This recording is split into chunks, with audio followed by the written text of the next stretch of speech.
Karma's delight based on a true story. They say near-death experiences bring peace to those who have them, giving them hope of some sort. For some it's a total nightmare. As for one angry, mean, bitter, old man who was in the hospital pneumonia, no one visited him because they couldn't stand his bad attitude. Nurses and staff didn't like dealing with him.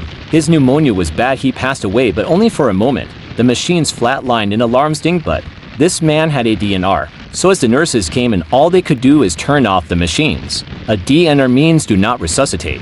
This is what the man remembers. He said he woke to him standing next to his bed. He saw someone laying in the bed but couldn't remember who it was. He knew him. The man said he felt better than he had his whole life. Nothing hurt. He saw clearly and could hear well. Never had he felt so alive. He saw a nurse next to the bed, asked her who the man was. She didn't respond. She couldn't hear him because he was dead. As he stood there, two young men popped up at his room's door. They stood there for a moment, then spoke to him.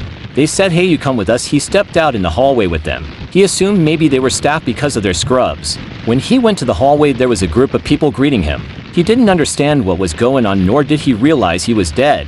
The old man said they were the nicest of people, so he didn't question them. The group walked with him down the hall. They all talked and were super friendly. Well, that was just for the moment. As they walked what seemed to be a mile-long hall, it became darker. The attitude of the group changed as the hallway darkened.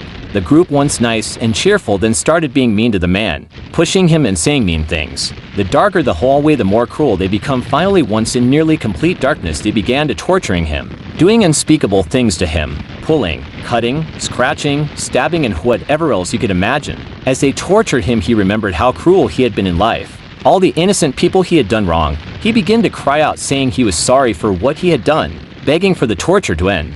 He cried out to a god he spent his whole life mocking, saying, "I'm sorry," begging for mercy. Suddenly there was light and he was laying in his hospital bed again. His head was covered and he could hear people talking. He uncovered his face and the people looked confused. The staff explained to him he had died, confirming what he had experienced. "I know what you're saying, maybe it was just some kind of dream, but for him it was real. You can believe what you want, but the experience was so disturbing to the old man he changed his ways."